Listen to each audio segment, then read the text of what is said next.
कक्षा 6 विज्ञान के नोट्स के लिए आपको प्ले स्टोर में जाना है। प्ले स्टोर में आपको सर्च करना है विदिशा क्लासेज। इसके बाद मेरा ऐप आपको दिखाई देगा, उसे आपको डाउनलोड करना है। डाउनलोड करने के बाद यदि आपको मेरा ऐप पसंद आ रहा है तो आपको 5 स्टार रेटिंग देनी है। धन्यवाद। नमस्कार दोस्तों, मैं जयप्रकाश देवड़ा आपका स्वागत करता हूं, अभिनंदन करता हूं विनय क्लासेज में। दोस्तों हाँ, हम कक्षा 6 के विषय सामाजिक विज्ञान के इतिहास पाठ से अध्ययन करने वाले हैं। दोस्तों अगर आपने हमारे पिछले अध्याय नहीं पढ़े हैं 1 से लगाकर 7 तक, तो आप ऊपर आई बटन लगा हुआ है, उस पर जाकर आप हमारे वीडियो देख सकते हैं, पढ़ सकते हैं। दोस्तों तो शुरू करते हैं दोस्तों आज अपना अगला अध्याय, जिसका नाम है खुशहाल गाँव समृद्ध शहर। दोस्तों खुशहाल गाँव और समृद्ध शहर के बारे में अपन आज अध्ययन करेंगे दोस्तों इस कक्षा में। तो देखिए दोस्तों, हमारा जो आज का हेडिंग है लोहे के औजार और कृषि कार्य।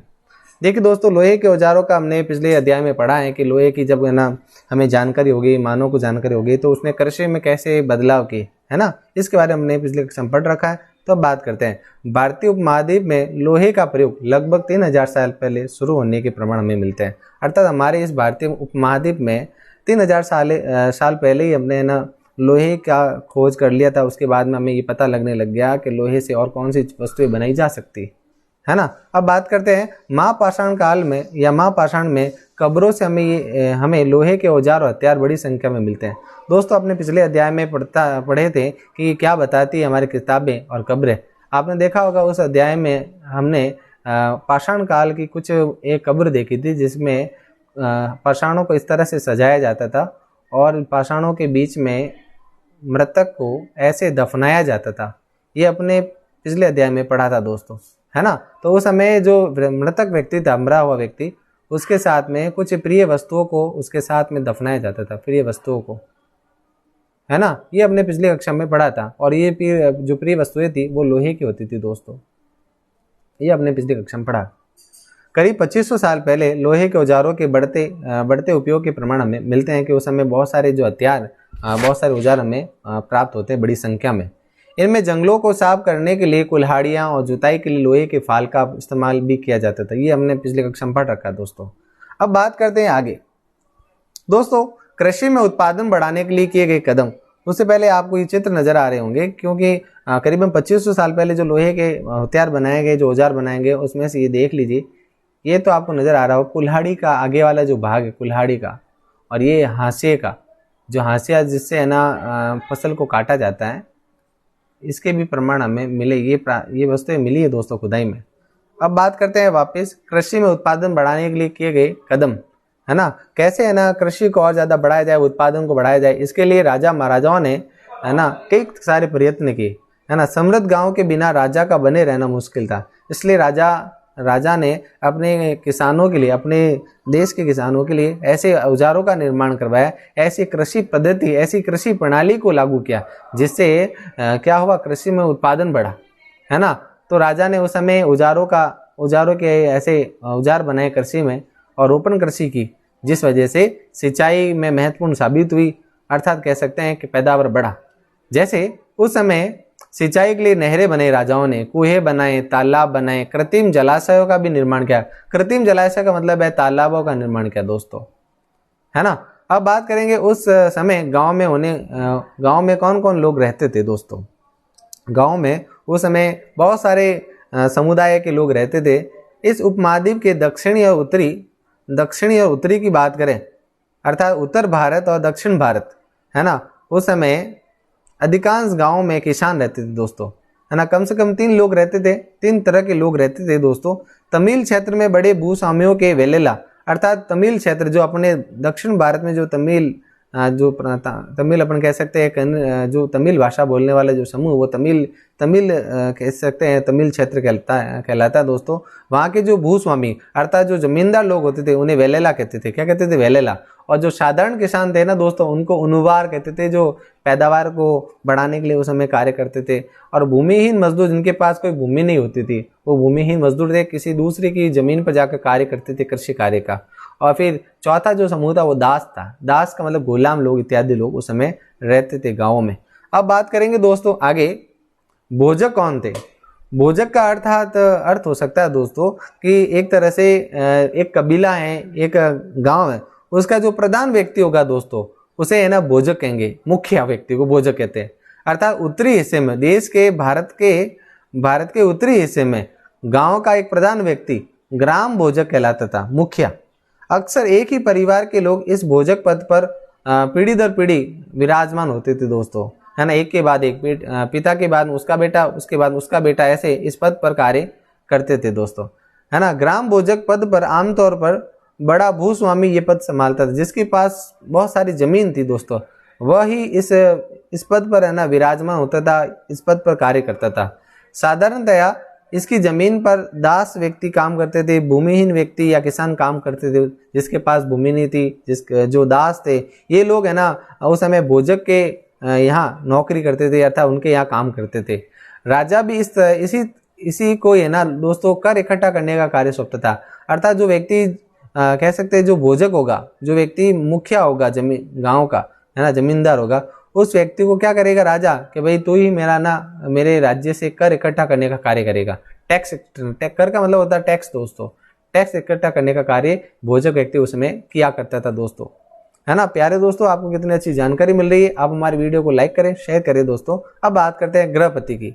गृहपति कौन होता था? जो दोस्तों ऐसा किसान जो स्वतंत्र हो, जिसके पास थोड़ी बहुत जमीन हो खुद की, लेकिन किसी के यहाँ नौकरी नहीं करता हो, वो व्यक्ति गृहपति किसान कहलाता था, गृहपति। अब बात करते हैं दोस्तों आगे, संगम साहित्य किसे कहते हैं? दोस्तों तमिल भाषा में जो भी रचना की गई है, देखो उस समय जो तमिल भाषा उस समय दक्षिण भारत में बोली जाती थी, आज भी बोली जाती है। जो तमिल भाषा में जो ग्रंथ लिखे गए, जो रचनाएं की गई, उन्हें संगम साहित्य कहते हैं, संगम साहित्य। याद रहेगा दोस्तों, तमिल भाषा में लिखे गए प्राचीनतम रचनाओं को संगम साहित्य कहते हैं, और इनकी रचना करीबन 2300 साल पहले की गई थी। अर्थात जो तमिल भाषा में जो ग्रंथ लिखे गए वो 2300 साल पहले लिखे गए थे दोस्तों।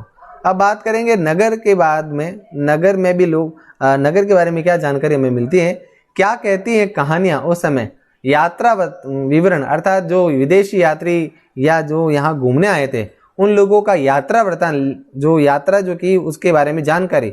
मूर्ति कलाएं, अर्थात उस समय दक्षिण भारत में या उत्तर भारत में जो मूर्ति कला के जो केंद्र रहे थे वो, और पुरातत्व जातक कथाएं। पुरातत्व का मतलब होता है खुदाई से प्राप्त वस्तुएं, स्थल। फिर उसके बाद में जातक कथाएं। जातक कथाओं का मतलब है महात्मा बुद्ध के जन्म से पूर्व जो कहानियां लिखी गई, है ना, जो कानों सुनी जो कहानियां लिखी गई, उन्हें जातक कथा कहते हैं, जो महात्मा बुद्ध के जन्म से पहले की कहानियां। ठीक है, जो महात्मा बुद्ध के जन्म से पहले की कहानियां हैं उन्हें जातक कथाएं कहते हैं। तो उस समय आम लोगों में प्रचलन में थी, और जो भिक्षुओं ने इनका संकलन किया। अर्थात जो जातक कथाएं थी, जो लोगों के आम जनता उस समय जो थी, उनको जो पता थी महात्मा बुद्ध के बारे में, उन्हें उन कहानियों को बौद्ध भिक्षुओं ने किताब में लिखा, रचना की उनकी। अब बात करेंगे दोस्तों आगे, नगर परकोटा क्या? नगर परकोटा, नगर परकोटा का मतलब नगर की दीवार दोस्तों। प्राचीन नगरों के जीवन के बारे में हमें कुछ स्रोतों से भी जानकारी मिलती है। प्राचीन नगरों के जीवन के बारे में हमें कुछ स्रोतों से भी जानकारी मिलती है। उस समय के मूर्तिकार शहरों, गांवों या फिर जंगलों से जुड़ी घटनाओं को मूर्ति का कलात्मक ढंग से बनाते थे।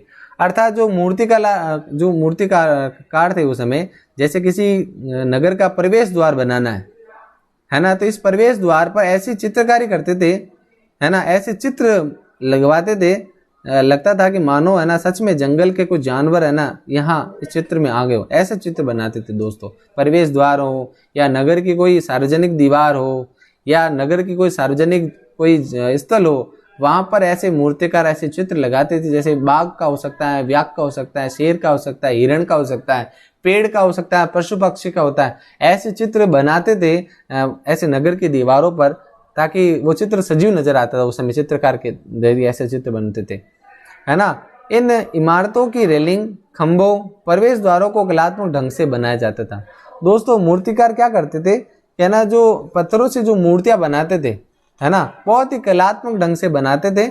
और ये मूर्तियां प्रवेश द्वारों पर रखी जाती थी, रेलिंग पर रखी जाती, रेलिंग मतलब सीढ़ियों के आसपास रखी जाती थी। जैसे ये मान लिया कोई किला बना, फोर्ट बना हुआ है, अब इस फोर्ट का जो प्रवेश द्वार है ये वाला, इस प्रवेश द्वार के पास में ही ऐसी मूर्तियां रखी जाती थी कि मानो सजीव हो। ऐसे चित्र, ऐसे मूर्तिकार ने ऐसे उस समय के चित्र बनवाए थे, जो आज भी खुदाई में मिलते हैं दोस्तों। कई राजधानियां महाजनपद काल के समय ऊंची ऊंची बनाई जाती थी, और क्यों बनाई जाती थी राजधानियां, इतनी ऊंची ऊंची दीवारें? क्योंकि वो सुरक्षा की दृष्टि से दीवारें बड़ी महत्वपूर्ण थी, अर्थात कोई दूसरा राजा इस राजधानी के ऊपर अटैक नहीं कर दे। इस वजह से राजा, यहाँ के राजा बड़ी बड़ी ऊंची ऊंची दीवारें बनाते थे ताकि नगर को बाहरी आक्रमण से बचाया जा सके दोस्तों। अब है वलय कूप। क्या वलय कूप का मतलब होता है दोस्तों सेनानागार, गुसल खाने। अर्थात जैसे मान लिया कि राजा का रहने का निवास स्थान है, जैसे किला है। अब राजा यहाँ है ना, बहुत सारे परिवार, राजा के परिवार वाले लोग यहाँ रहते हैं, है ना। अब राजा क्या है ना, सभी के लिए एक बाथरूम थोड़ी बनाएगा कि है ना सारे लोग यहाँ आकर स्नान करेंगे, दैनिक दिनचर्या को पूरा करेंगे, नहीं। राजा क्या करता था, पर्सनल हर कमरे के बाहर अंदर ही है ना एक बाथरूम बना देता था, जिसे अपने बोला वलय कूप। क्या बोला है? वलय कूप दोस्तों, है ना। और कुछ वलय कूप कूड़ेदान के लिए भी प्रयोग किए जाते थे, अर्थात कोई कचरा वगैरह डालना है तो वो बना जाता। जैसे आपने कभी किसी किले को देखा, फोर्ट को, तो उस फोर्ट की जो ऊंची ऊंची जो दीवारें हैं, जो बॉर्डर है, वहां जाकर आप जरूर देखिएगा, वहां पर वलय कूप बने हुए हैं दोस्तों। मैं जहां से बोल रहा हूँ ना दोस्तों, बात कर रहा हूँ आपसे, क्लास ले रहा हूँ, वहीं पर हमारे सोजत में एक सोजत का फोर्ट है दोस्तों, सोजत का किला है। मैंने कई बार इस किले को देखा है नजदीक से दोस्तों, तो मैंने देखा भी है कि ना किले की दीवार के जो परकोटा है वहां पर ऐसे बाथरूम बनाए गए दोस्तों, स्नानागार बना हुआ है दोस्तों, ताकि जो राजा रजवाड़े यहाँ रहते थे वो अपना जो सुबह का जो दैनिक दिनचर्या वो उसको पूरा करते थे वहां पर, है ना। ये मेरे खुद का लाइव अनुभव है दोस्तों। महलों और बाजारों, आम घरों के अवशेष बहुत कम मिले दोस्तों, क्योंकि उस समय ये जो महल जो बाजार बने हुए थे दोस्तों, वो बहुत कच्चे बने थे। इस वजह से वो ज्यादा टाइम तक टिक नहीं पाए। इस वजह से समय की मार ने उनको ना मिट्टी में मिला दिया दोस्तों, है ना। संभवतः ऐसे जो परिवेश स्थल बने हुए थे, आम घर बने हुए थे दोस्तों, वो लकड़ी के या मिट्टी के या कच्ची ईंटों के छापरों से बने हुए थे। इस वजह से ज्यादा समय तक टिक नहीं पाए होंगे, इसलिए ये ज्यादा इनके प्रमाण हमें दोस्तों नहीं मिलते। अब बात करते हैं आगे दोस्तों। देखिए दोस्तों, आपको मैंने ये चित्र बता दिए उस समय के जो हमें खुदाई में मिले हैं, है ना। एक तरह से ये पकड़ का रूप में, ये देख सकते हो, ये पकड़ है जो सामान को पकड़ने के लिए काम आता था, या लोहे को गलाने के लिए, दूसरे लोहे को, ठंडे लोहे को पकड़ने के लिए काम में आती थी। फिर ये कुल्हाड़ी है दोस्तों, जो आपने कई बार देखी है दोस्तों, है ना। ये कुल्हाड़ी का आगे वाला भाग है, और कुल्हाड़ी को लकड़ी बीच में लगी थी, बाकी दोस्तों समय की मार ने लकड़ी को सड़ा दिया, इस वजह से आपको ये लोहे की ये आपको मिल पाती वस्तु। फिर उसके बाद में ये देखिए हांसिया मिला है, जो फसल को काटने के लिए काम आता था, हांसिया। अब देखिए दूसरा जो चित्र है दोस्तों, ये वलय कूप का चित्र है, जो एक दिल्ली के पास में मिला है दोस्तों, मेरठ के पास में। ये है दिल्ली के पास में स्थित मेरठ है, वहां पर ये वलय कूप मिला दोस्तों खुदाई में, वलय कूप दिल्ली में। वलय कूप का मतलब ये बाथरूम है दोस्तों, एक तरह से वलय कूप। कूप का मतलब होता है दोस्तों खड्डा या छेद कह सकते हैं दोस्तों। ये ऐसे बने हुए थे जैसे आजकल दोस्तों अंडरग्राउंड फिटिंग होती है, आप देखा होगा अंडरग्राउंड बाथरूम भी बनते हैं दोस्तों, है ना। नालियां बाहर नहीं होती, जमीन के अंदर ही इनको बनाया जाता है।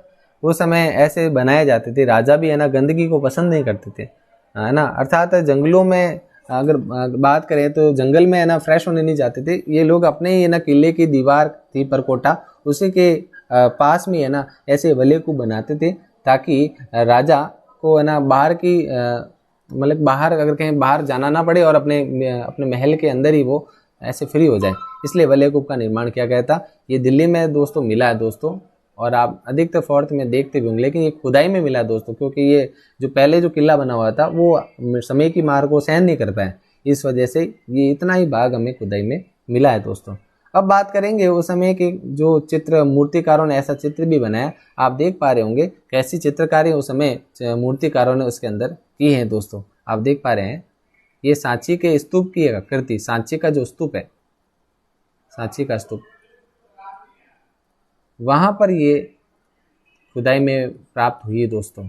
अब नेक्स्ट बात करते हैं आगे दोस्तों, मथुरा मूर्तिकला का केंद्र कैसे था। देखो दोस्तों, मूर्तिकला का केंद्र मथुरा, आपको पता होगा मथुरा क्यों प्रसिद्ध है। एक तो आप देखा होगा कृष्ण भक्ति के लिए, है ना, भगवान श्री कृष्ण की भक्ति के लिए है ना मथुरा बड़ा प्रसिद्ध है। लेकिन अगर बात करें कुषाणों की, कुषाण शासकों की, है ना, कुषाण शासक हुआ था दोस्तों एक कनिष्क, जिसने अपनी राजधानी पेशावर को बनाया था। कनिष्क, पेशावर पाकिस्तान की बात कर रहा हूँ दोस्तों मैं, है ना। एक तो मथुरा और एक दूसरी थी बात करें पेशावर, और एक थी तक्षशिला, है ना। ये उस समय मूर्ति कला के बड़े केंद्र हुआ करते थे, अर्थात उस समय मूर्ति कला सर्वाधिक यहाँ की प्रसिद्ध थी दोस्तों।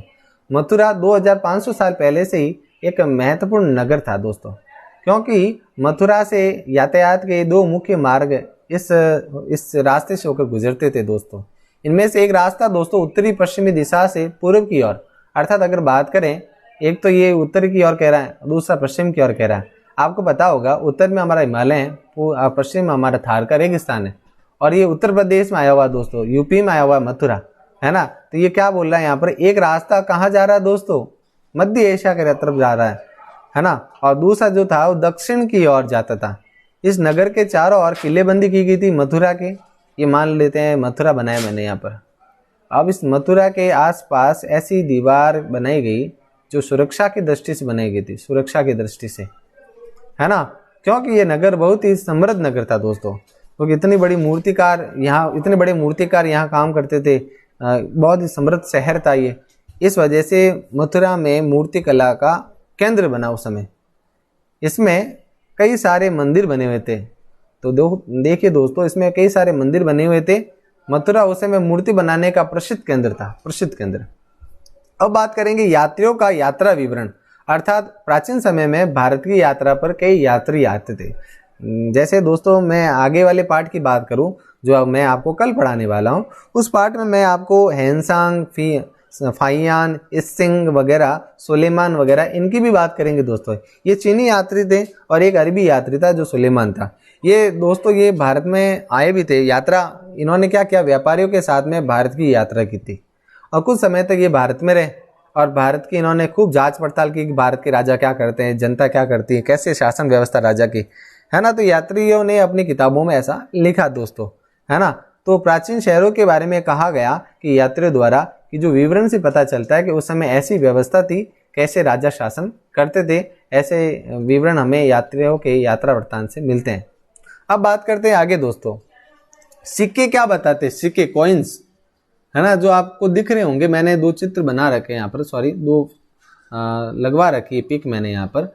ये पंचमार्क सिक्के दोस्तों, पंचमार्क मैंने आपको पूर्व कक्षाओं में बता रखा, पंचमार्क या आहत सिक्के, आहत, क्योंकि इन्हें चोट बहुत ज़्यादा मिलती थी। इनको जब बनाया जाता था तो इनको बहुत ज़्यादा पीटा जाता था हथौड़े से, हैमर से, इस वजह से ये टेढ़े मेढ़े आकार के हो रखे, और उस समय प्रचलन में थे प्राचीन भारत में। ये क्या बताते हैं, क्योंकि इसके ऊपर कुछ आकृति बनी हुई दोस्तों, है ना, राजा महाराजाओं ने अपनी निशानी इस पे लगा रखी है, इस वजह से ये प्राचीन सिक्के माने जाते हैं। प्राचीन काल में सिक्के राजस्व के रूप में लिए जाते थे, कर के रूप में लिए जाते थे, टैक्स, सारी जनता अपने राजा को टैक्स के रूप में सिक्के देती थी। इन सिक्कों को डालने का काम राजा अपनी टकसाल के माध्यम से करता है। टकसाल का मतलब होता है 200 फैक्ट्री, जहाँ पर है ना 200 सिक्के बनते थे, सिक्के ढाले जाते थे उस फैक्ट्री में, इसलिए उसे टकसाल कहते हैं। आज भी हमारे टकसाल, हमारे देश में जो सरकार है वो सरकार के जो केंद्र सरकार है उनके अंडर में रहती है टकसाल, और वही है ना दोस्तों पैसे ढालने का कार्य करती है दोस्तों। अब बात करते हैं पुरातत्वों को, इस काल के बहुत सारे सिक्के प्राप्त हुए, है ना, मतलब कि जिन्होंने भारत के क्षेत्रों की खुदाई की, जहाँ पर प्राचीन सभ्यताएं विकसित हुई, वहाँ पर ऐसे सिक्के भी प्राप्त हुए जो भारत के सबसे प्राचीन सिक्के, अर्थात कह सकते हैं आहत सिक्के मिले हैं दोस्तों, जिन्हें पंचमार्क सिक्के भी कहते हैं, है ना। विशेष क्या इन सिक्कों के बारे में दोस्तों बात करते हैं। इन सिक्कों को चांदी या तांबे का बनाया जाता था, या तो चांदी के थे या फिर तांबे के थे, है ना, उस समय ऐसे सिक्के मिले। लेकिन अगर बात करें कि भारत में सबसे पहले सोने के सिक्के जारी करने वाले शासक कौन थे, है ना, तो आप गुप्त शासकों के बारे में पढ़ोगे, गुप्त शासक, और आप ना सातवां शासकों के बारे में भी आप अगली कक्षाओं में पढ़ने वाले दोस्तों। इन्होंने भी क्या किया था दोस्तों, सोने और चांदी के सिक्के जारी किए थे अपने राज्य के समय, है ना। विभिन्न आकृतियों वाले आज सिक्के भी बनाए जाते थे उस समय। मथुरा भी कुषाण शासकों की दूसरी राजधानी थी। देखो मैंने बता रखा है, पेशावर और पुरस्पुर जो पाकिस्तान में है, और दूसरा है मथुरा। तो जो कनिष्क राजा हुए थे कुषाण वंश के, उन्होंने पहले तो अपनी राजधानी पेशावर को बनाया और दूसरी राजधानी मथुरा को बनाया, क्योंकि उस समय मथुरा और जो पेशावर थी मूर्ति कला के लिए विश्व भर में प्रसिद्ध थी दोस्तों, और महत्वपूर्ण नगर भी थे।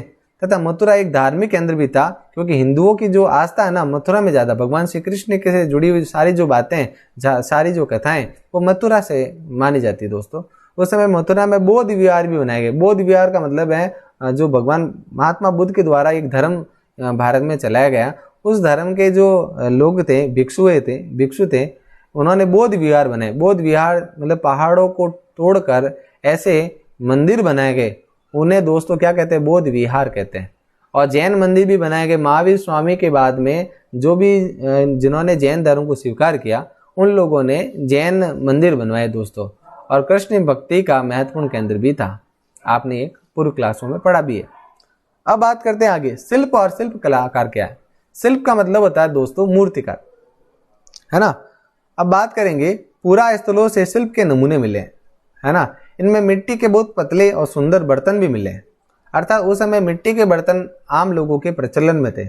इस वजह से शिल्पकारों ने ऐसे बर्तन उस समय बनाए थे, जिन्हें उत्तरी काले चमकीले पात्र कहते हैं। उत्तरी काले का मतलब होता है जिनके ऊपर वाला जो भाग है दोस्तों वो चमकीला होता था। जैसे हमने एक धूसर पात्र के बारे में पढ़ा था दोस्तों, आपको याद होगा धूसर पात्र, जिसके ऊपर दोस्तों चित्रकारी की गई थी।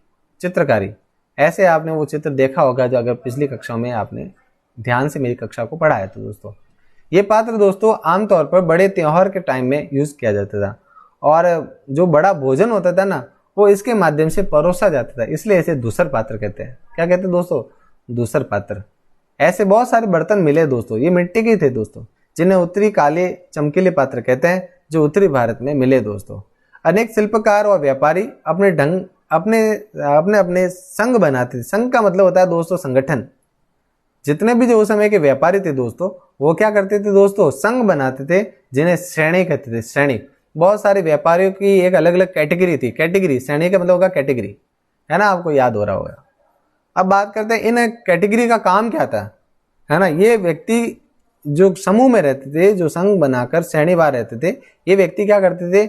जो नए व्यापारी हैं, है ना, या फिर जो व्यक्ति जो नया व्यक्ति है, उस व्यक्ति को प्रशिक्षण, कार्य का प्रशिक्षण देते, ट्रेनिंग देते थे, कैसे कार्य किया जाता है, मूर्तिकार, कैसे मूर्ति बनाई जाती है। कच्चा माल उपलब्ध करवाना, ये भी वो कार्य करते थे, कैसे कच्चा माल उपलब्ध करवाया जाए।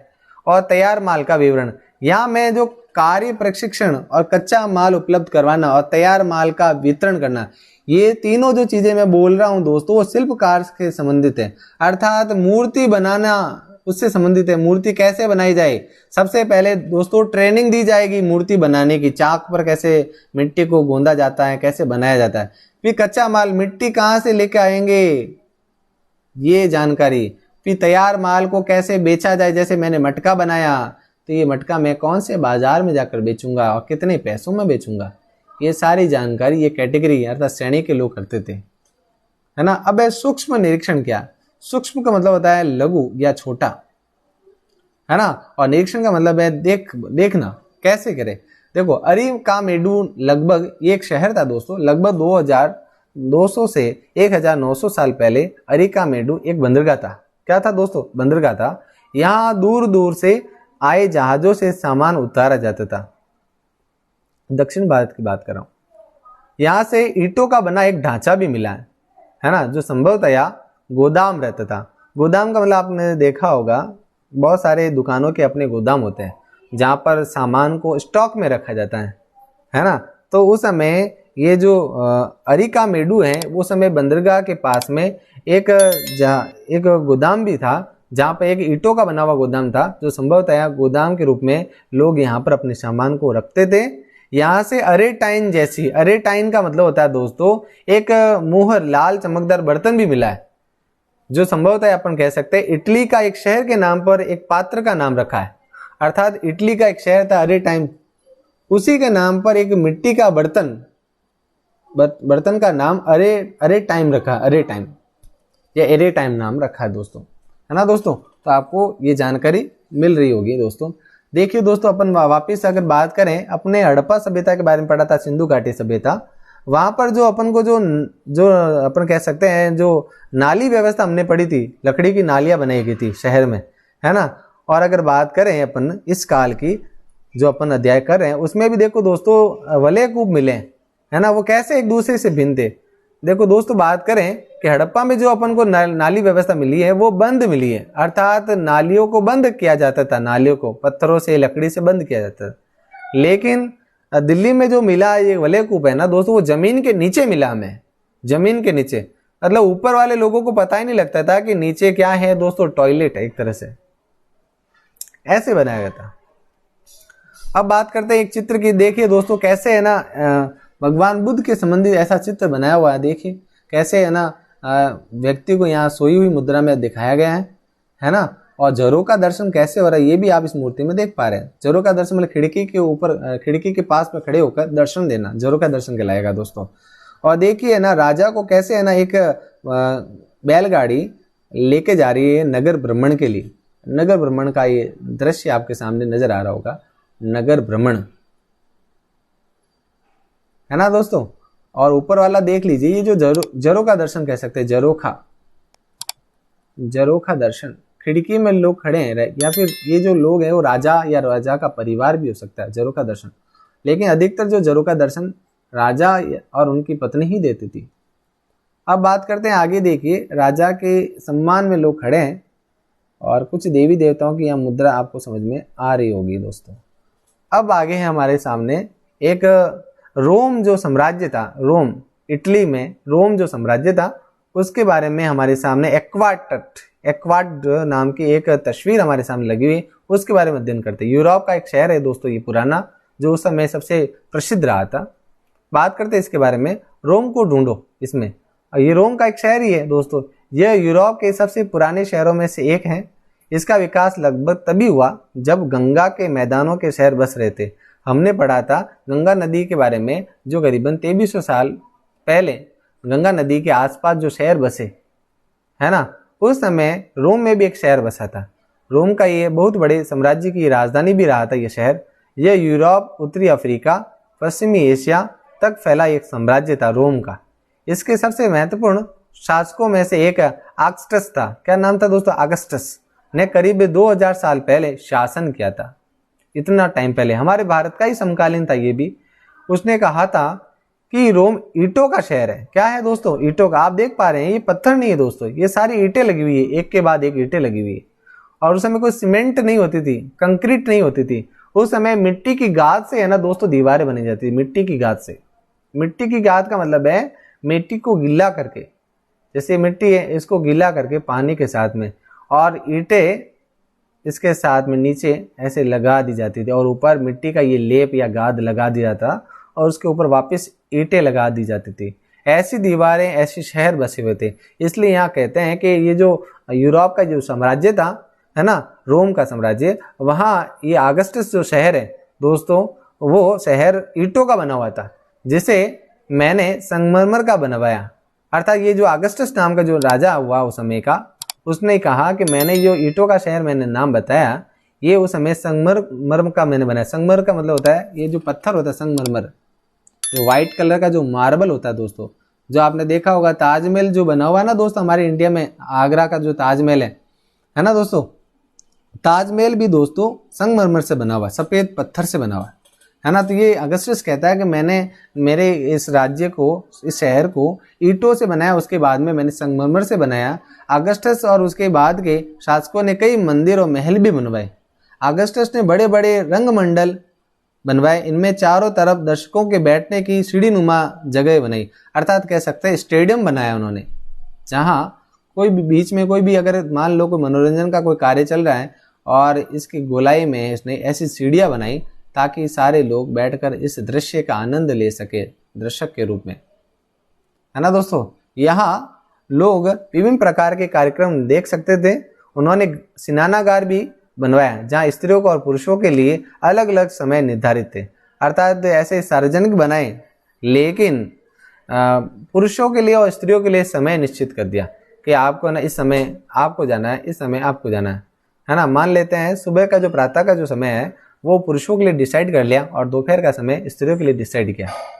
यहाँ लोग एक दूसरे से मिलते थे और आराम करते थे। मतलब कहाँ की बात कर रहा हूँ दोस्तों? स्नानघर की बात कर रहा हूँ, है ना। सार्वजनिक स्नानघर बनाओगे तो लोग क्या करेंगे? बातें ही करेंगे वहाँ आकर, है ना, और आराम भी करते थे। बड़े बड़े जलवाही सेतु, सेतु को मतलब कह सकते हैं दोस्तों पुल के जरिए शहर के स्नानागारों, फुहारों और गुसल खानों के लिए पानी लाया जाता था ऐसे। और देखो यहाँ बोला हुआ सेतु के रूप में अपन कह सकते हैं पुल। और अगर और बात करें पानी कहाँ से आएगा दोस्तों, नहर के माध्यम से इस बड़े बाथटब में, सार्वजनिक स्नानागार में पानी आता था दोस्तों। तो दोस्तों आपने इस साम्राज्य के बारे में जानकारी प्राप्त की, कमेंट करके जरूर बताइएगा दोस्तों कि हमारा ये वीडियो आपको कैसा लगा और इससे जुड़ी जानकारी आपको कैसे लगी, और इस वीडियो का सबसे अच्छा पार्ट कौन सा ये भी बताइएगा दोस्तों। खुशहाल गांव और समृद्ध शहर के बारे में आज हमने जानकारी प्राप्त की दोस्तों। धन्यवाद दोस्तों। कक्षा 6 विज्ञान के नोट्स के लिए आपको प्ले स्टोर में जाना है। प्ले स्टोर में आपको सर्च करना है विदिशा क्लासेज। इसके बाद मेरा ऐप आपको दिखाई देगा, उसे आपको डाउनलोड करना है। डाउनलोड करने के बाद यदि आपको मेरा ऐप पसंद आ रहा है तो आपको 5 स्टार रेटिंग देनी है। धन्यवाद।